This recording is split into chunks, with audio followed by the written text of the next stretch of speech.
Welcome back and good morning. My name is Elliott, and here we are on our last day of a week-long study on the foundations of Vipassana meditation. So today's instructions are on open awareness. Up to now, this week, we've covered 4 different areas of our experience to pay attention to: breathing, body sensations, emotions, and thoughts. And today is when we bring these 4 different aspects of meditation into a seamless whole. So this is the culmination of the work we've done so far. So far, we've seen that we can be mindful of any of these parts of experience, and today we see how they can be unified together. So let's begin our meditation. Go ahead and connect with your meditation posture.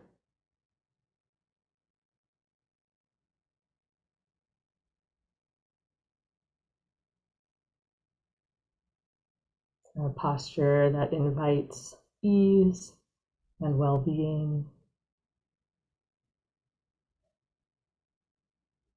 That's both energetic, ready to meet the moment, and relaxed.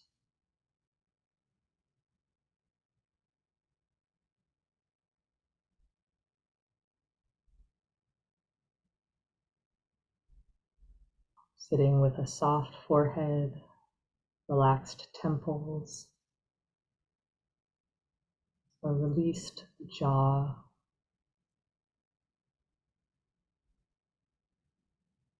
relaxed shoulders,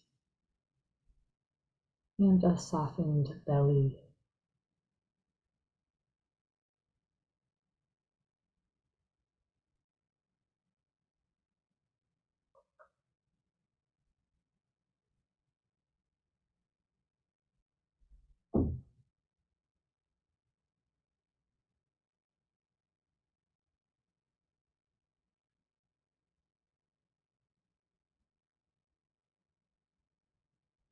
As we begin to sit, we can connect with our primary anchor.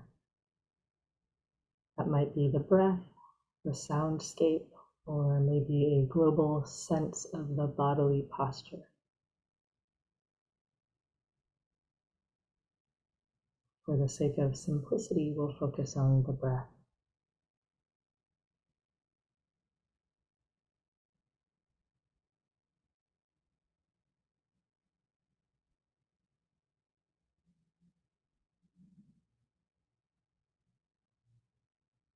For this first part of the meditation, just being loyal to the breath, connecting with where you feel it predominantly, and staying connected to it.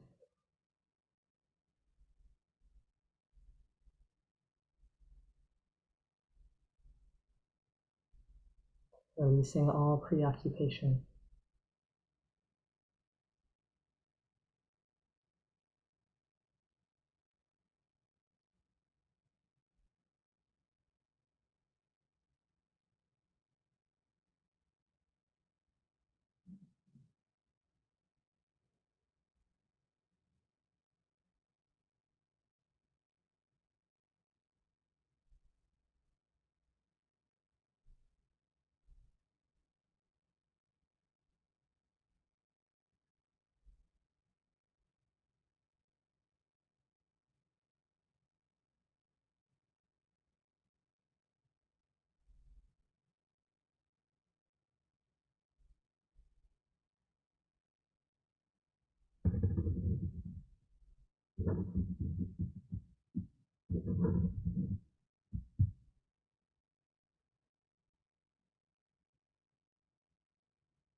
Connecting with the breath at the moment an inhale starts, feeling it for its full length, noticing the moment the inhale ends, and the shift to exhale, noticing the full length of the exhale and the moment the exhale stops.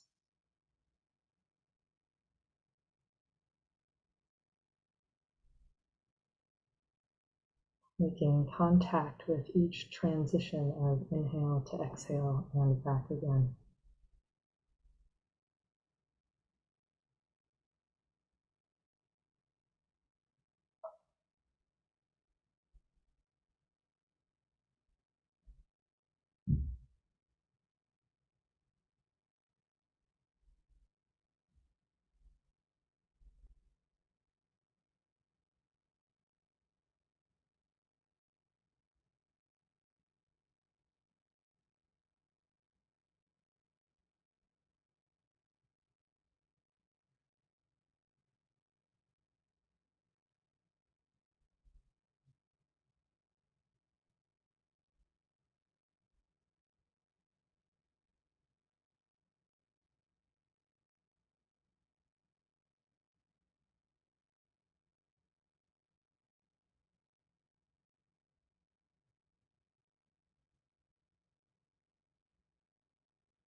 And as the mind begins to settle on the breath, we'll now begin to include other phenomena. At any given moment, there are lots of things happening. Sounds, sensations, emotions, moods, thoughts. So the way that we'll include these is we'll begin to open the awareness a bit. Rather than focusing solely on the breath, if one of these other aspects of experience becomes predominant, you'll allow the attention to go to that new experience and to feel it fully, to get to know what it feels like in the body, in the heart and mind, in the present moment.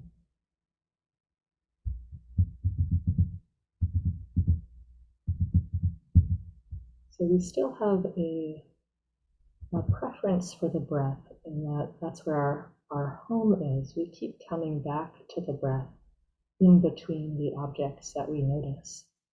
But we'll venture out to different sensations, feel them for a bit if they're predominant, then come back to the breath. When emotion arises, we go feel that emotion, connect with it, explore it, feel it. When it's no longer predominant, come back to the breath.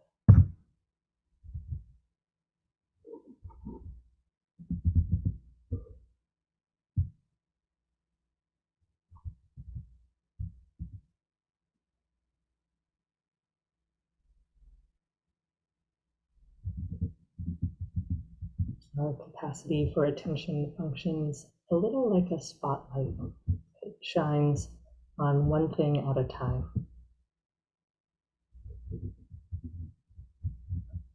So with this practice, we're allowing whatever is predominant to be in the spotlight.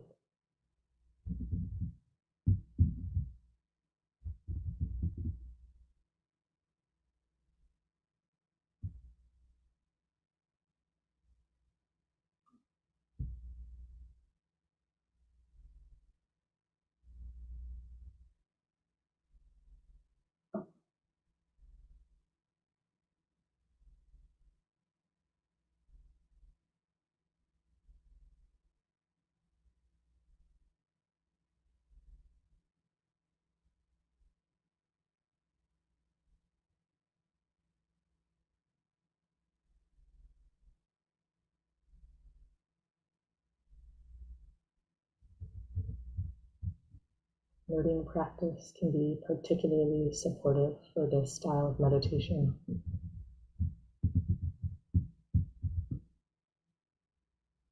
Making a soft note in the mind. Inhale. Exhale. Hearing. Hearing. Inhale. Exhale. Tingling.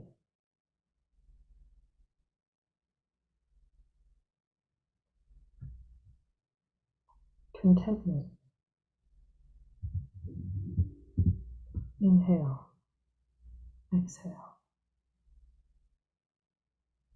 Inhale. Exhale.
And taking note of anything that arises, and then returning to the breath.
At this point in your meditation,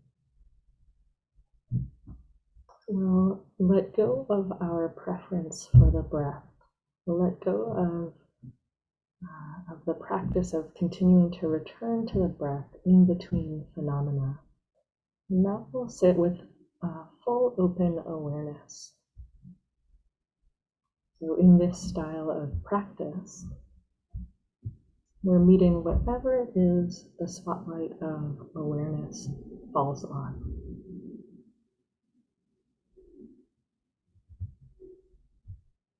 Maybe it's pressure in the chest.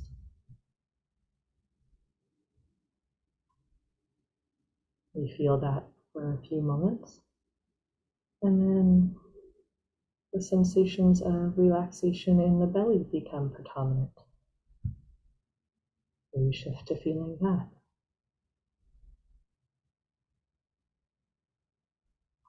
Then the sound of a car passing.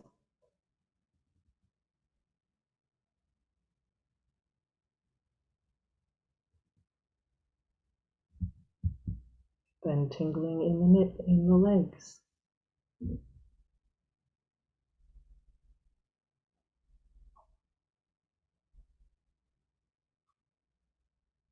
Then a thought.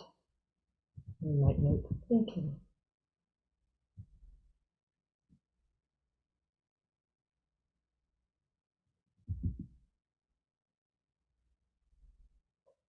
Then an emotion.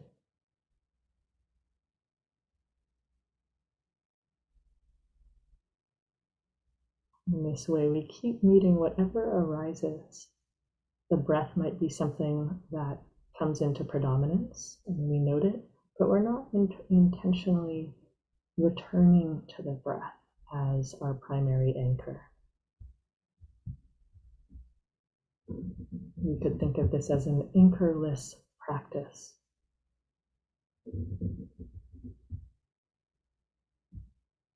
We're allowing the attention to move from one object to another, not trying to control anything, just enjoying receptive attention, receiving whatever appears in awareness.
Whenever the mind wanders off, you can try reorienting to the practice by asking, what's happening now? Then returning to notice the changing objects.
What's in the spotlight now?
What's happening now?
As we come to the close of our meditation, we can take a moment to connect with the goodness of this practice, regardless of how we think our meditation went. Just the intention to sit down and make an effort, to have the body be still, so wholesome, so onward leading.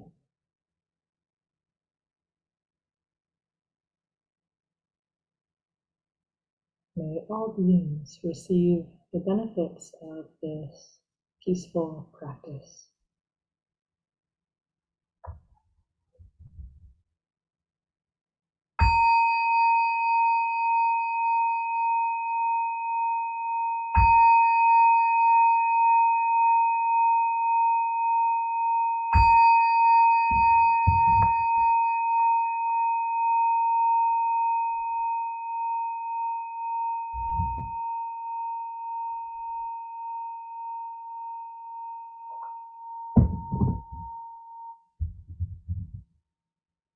Good morning, everyone. I feel so blessed to get to have another day with this super sweet Sangha. It's really been a joy getting to sit with you. Here we are, the focus of today's instruction, our last day covering the foundations of Vipassana, these basics. And we're looking at open awareness. We're practicing open awareness, sometimes called choiceless attention, because we're not intentionally choosing our object of meditation. We're choiceless in that we're allowing whatever is most predominant to be the next object of attention. And this practice of open awareness or choiceless attention is what's at the heart of Mahasi Sayadaw's meditation instruction, the Burmese master who had so much influence over insight of Vipassana in the West. So today I'd like to review what we've done so far this week as it pertains to this open awareness practice. Then we'll shift to talk about styles of practice. Like when do we focus just on the breath versus when do we sit with open awareness, and how to discern when to do what. So hopefully by the end of this morning, you'll have a better sense of what practice is best for whatever mind you happen to have at a given moment that you sit down to meditate. So let's start with a review of where we've been and how this comes together into open awareness practice. So the way this works is we start by developing mindfulness of breathing. The breath becomes our primary anchor. The anchor is where we've been directing our attention back to, bringing our attention back when the mind wanders. At that time in the practice, if something else drew our attention, we would return to the breath right away. we wouldn't focus on it, just go back to the breath. And that's what we did on Monday, day 1 of the instruction, focusing on breath. Then the next day, we added more objects to our meditation. We added physical sensations, and we learned that if a physical sensation was more predominant than the breath, we could shift our attention to that new sensation. And we actually would hang out with it. We would feel it. We'd give it our full attention until it no longer was predominant, and then we'd return to the breath.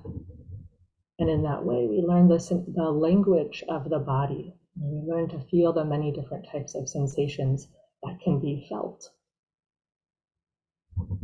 Then we focused on how to integrate emotions and thoughts into our meditation, learning that if an emotion became predominant, we could turn our attention away from the breath to the emotion, recognizing it, allowing it, feeling it, teasing apart what we were noticing.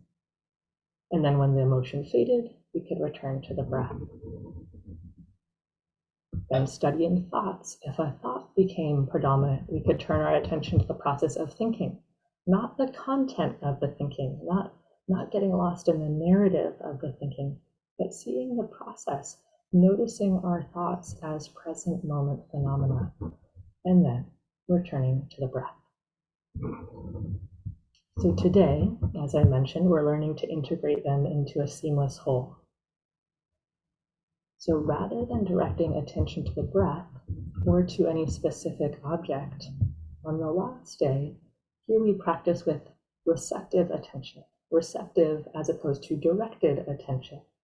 We open up our awareness and allow anything that arises, physical sensations, emotions, thoughts, to be known. And we're doing that without preference. And in a way, learning how to be mindful of each of these parts of experience, breath, body, emotions, and thoughts, it's a little like learning to make a soup. Each day we've learned how to chop one kind of vegetable, right? Like day 1, we chopped onions. Day 2, we chopped carrots. Day 3, we chopped zucchini, etc. But today we put it all together in a pot and we make soup. And when we dip the spoon in our soup, we pay attention to whatever vegetable floats onto our spoon. We taste that vegetable, and then we see what floats onto the spoon next.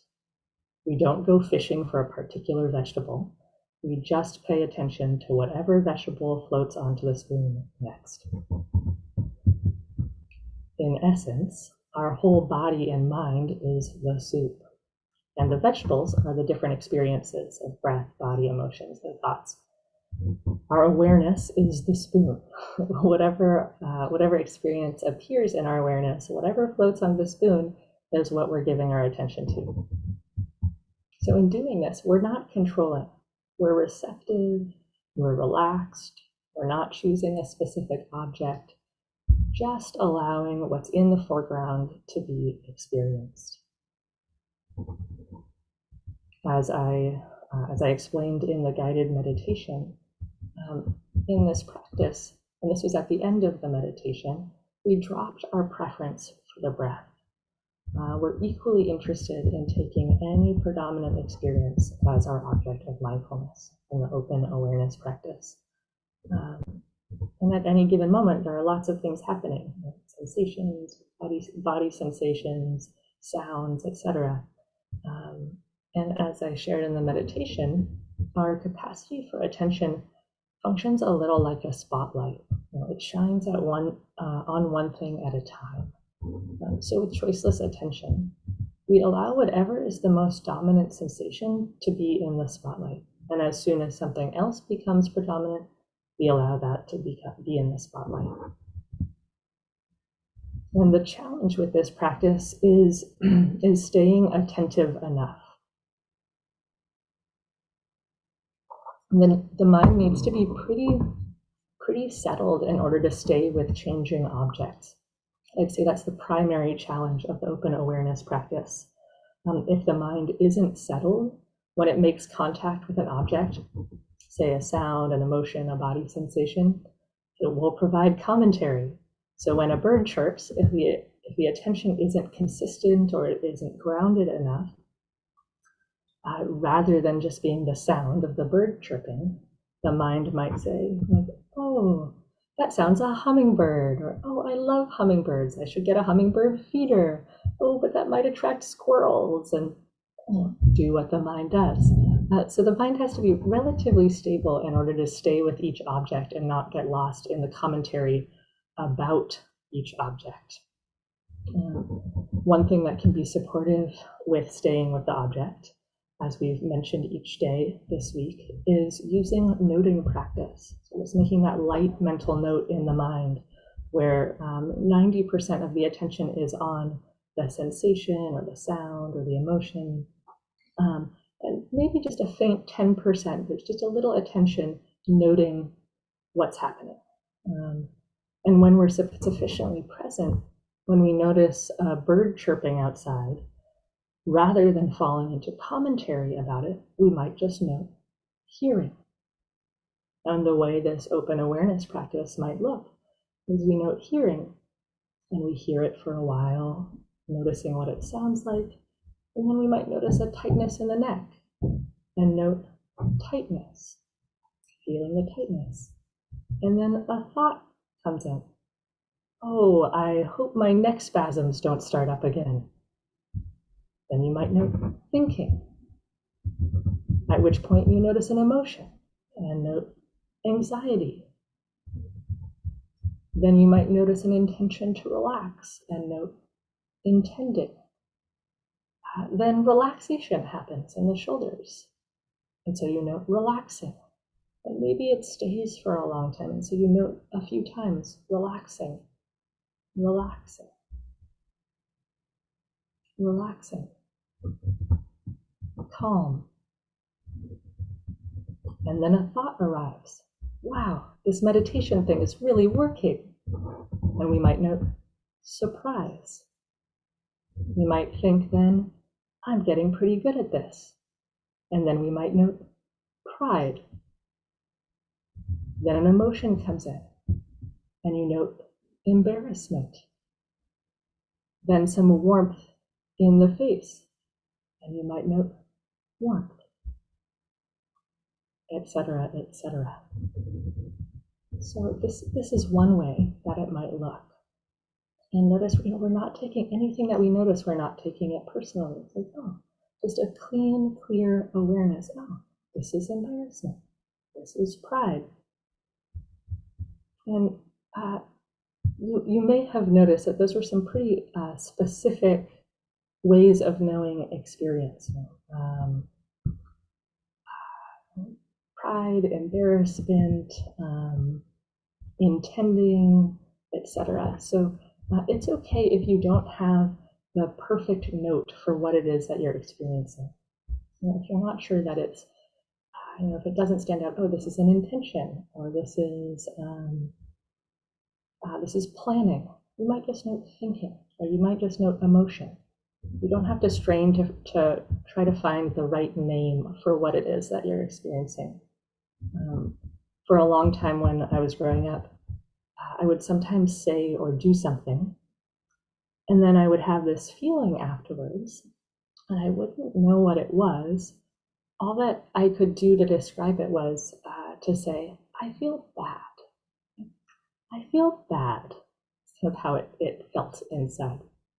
And it took me a long time to realize that that feeling was called guilt. But for the sake of this practice, it would have been sufficient just to know feeling bad,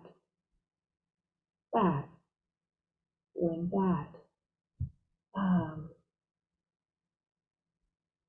And so having that, if the recognition for the name isn't there, that's fine.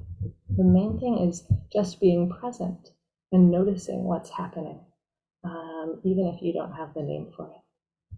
The way that the noting functions is it really just gives the mind something to do to stay engaged. So we're just giving it something that's present-centered to pay attention to. And if you make a note every few seconds, that will be enough to help you stay connected. The pacing is kind of relaxed and gentle and spacious. You don't have to make a note every millisecond. So this might sound something like hearing, hearing,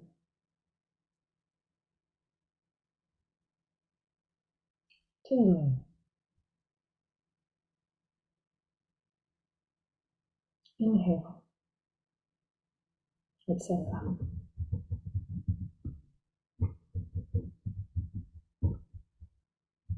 So it's a summary of the open awareness practice and how noting can support us in it. I'd like to shift now to a question. When do we do this open awareness practice? Is this what I should be doing all the time in my meditation? Well, it depends on the person, but for a lot of people, the answer is no. This practice is best instead for when the mind is somewhat stable and steady, not when there's a lot of discursive thought, a lot of papancha. So if the mind is really slippery and unwilling to stay with an object, and you notice yourself getting really lost in thought, just go back to breath practice. This open awareness practice might be too wide of a pasture for the mind to play in at that given moment. So instead, just let the mind focus on the breath. The breath is a smaller playing field where it can be put on a leash. So when the mind is discursive, you just have it focused on a simple object. Go back to the breath only. Go back to the primary anchor. So this is directed attention on the simple object of breathing as this stabilizes awareness. It settles the mind. Once the mind is a little more steady and present, then you might start allowing in other objects and try this open awareness practice. When the mind is more stable, that's when you can allow it to go off leash and have a wider pasture again. That's when you can most effectively practice with the open awareness. So another way we can think about these two ways of practicing is through the analogy of a camera aperture. So when we focus on the breath, the awareness has a small, narrow aperture, just looking at the breath. When we sit with open awareness, we're allowing anything to come into our field. And this is like having a very wide aperture, open awareness. So if the mind is wild and there's lots of papancha, we go to the primary anchor, we hang out with the breath, smaller aperture. And then when we stabilize, the mind is more quiet, we have a wide open aperture, open awareness. I'd like to think about this as two ends of a spectrum, narrow to wide, breath only to open awareness. Now I'd like to provide a middle ground for you in between these two practices on either end of the spectrum. And this is what we did in the middle of the meditation today. And what I'm about to share is what I often do in my personal practice, as it's both stabilizing and it's inclusive of all experience. And this is a lot like what we've done each day in our meditation. So here's what I do. I start my meditation by spending some time with just the breath to stabilize and collect the mind. Then, as the mind settles a bit, if something else becomes more predominant, I allow the attention to move to that new object. I contact it, get to know it, and that can be any of the things that we've covered this week: body sensations, emotions, thoughts, breath, etc. And then when it's no longer compelling, I come back to the breath. And that's the key piece here, is the breath is the home. So in this way, we're still being with the breathing, so it's stabilizing the mind. The only difference is that open awareness doesn't have any preference for a particular anchor. So with full open awareness, it doesn't favor the breath as the landing pad. What I'm sharing now, this kind of middle ground in between the narrow aperture of breath and the wide aperture of open awareness. In this middle ground, we still have a preference for the breath. We're still coming back to it, so that stabilizes us. And at the same time, we're being inclusive of anything that arises because we're allowing ourselves to venture out to feeling. So I'll just give you an example using the analogy of a hand here. So we can imagine that if the breath is our home, that's the palm here. And then each finger is, maybe this is body sensations, emotions, thoughts. So we're focusing on the breath. When a body sensation becomes predominant, we go and feel the body sensation. Then we come back to the breath. Then maybe a thought. Oh, we feel we sense the thought. Then we come back to the breath, not getting caught in the content of the thought, just noticing the process. And then we're back with the breath. An emotion, breath. Body sensation, breath, etc. So hopefully that gives you a sense of something that you can do when the mind is starting to settle, but full open awareness practice where there's no preference for an anchor might be a little too expansive. The mind's too likely to get lost in things. It's not quite stabilizing enough. So maybe just a few last words about open awareness practice. Remember that it's sitting with a receptive mind. It should be easy. There should be kind of like a naturalness to it, just receiving. And one of the impacts of it is that it allows us to see anicca, impermanence, the inconstancy of things. We get to see through this practice of just seeing what arises next. We get to see the arising and passing of all phenomena. And when we sit in this way, it's as if the whole world comes to us. So I will close with a quote from the Thai forest master Ajahn Chah. He says, just go into the room and put one chair in the center. Take the seat in the center of the room. Open the doors and windows and see who comes to visit. You will witness all kinds of scenes and actors, all kinds of temptation and stories imaginable. Your job is to stay in your seat. You will see it all arise and pass, and out of this, wisdom and understanding will come. As I see it, the mind is like a single point, the center of the universe. And mental states are like visitors who come to stay at this point for short or long periods of time. Get to know these visitors well.